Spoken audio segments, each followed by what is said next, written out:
Guys welcome back to another vlog. તો મિત્રો આજે 365 માંથી આજે 30મા નંબરનો વ્લોગ છે અને હું અને મારો કલેજો હવે નંબર 30 હવે વડોદરા જઈએ છે.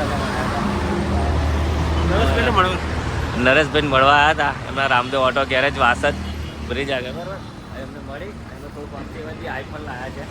આઈફોનનું થોડું સેટિંગ કરી અને પછી જઈએ છીએ હું મારો કલેજો આપણું નાની પ્લેન્થર લે અને વડોદરા જઈ આપણે હેલિકોપ્ટર લેવા જઈએ છીએ બરાબર. બ્લોગમાં બન્યા રહેજો, મજા આવશે. કંઈક નવું અને કંઈક અલગ બતાવીશું.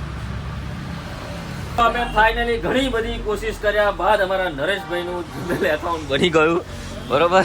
અમારે બિહાર રાખ્યા હતા, ભૂખ લાગી છે. લગભગ 1.5-2 કલાક મથ્યા તારે ખુશ થઈ ગયો જો બધું બનેલું. જીમેલ પછી વોટ્સએપ, ફેસબુક, ઇન્સ્ટાગ્રામ, યુટ્યુબ બધું એપસ્ટોર ચાલુ થઈ ગયું. અને હવે અમે જઈએ ફટાફટ. અમારા મિતભાઈ અમારા કિશનભાઈ આવ્યા અને નરેશભાઈને બાય બાય કરીને અમે જઈએ છીએ વડોદરા માટે. ચલો આગળ મળીએ આપણે. તો મિત્રો અમે ગાડી ખાલી કરીને નીકળી ગયા હતા અને વચ્ચે થોડુંક કામ હતું એટલે લોક થોડુંક મોડો ઉતરશે. અને હવે મીટર આવી ગયો છે.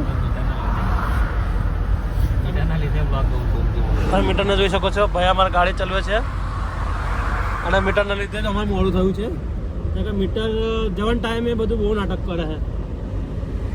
આ કામ પતાવતા પેલું પતાવતા એ મીટર એટલે મીટરના લીધે થોડું મોડું થઈ ગયું છે. એટલે લોક થોડું મોડું ઉતાર્યો છે. અને અત્યારે અમે પહોંચ્યા છે નંદેશ્રી.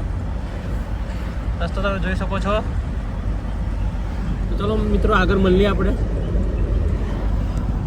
સો ફાઇનલી મિત્રો આપણો બ્લોગ આજે અહીંયા ખતમ કરીશું. કારણ કે આજે દિવસે તમને કંઈ બતાવવા જેવું હતું ને એટલે અમે કરતું રાતે પ્રોગ્રામ તમને બતાવવાનો કે હા આજનો બ્લોગ રાતે ખતમ કરીશું. બીજું તો કશું હતું નહીં. દિવસે આપણે ગયા હતા વડોદરાથી સીધા ઘરે આવીને પછી આરામ કર્યો એટલે રાતે ઉઠે એટલે તો જવાનું છે. અત્યારે રાતના લગભગ 3 વાગે છે, 2 વાગે છે અને હવે નીકળીશું મહારાષ્ટ્ર. ચલો મળીશું એક નવા બ્લોગ છે. ત્યાં સુધી ટીમ ટિકિટ જમા જય લગ્ન.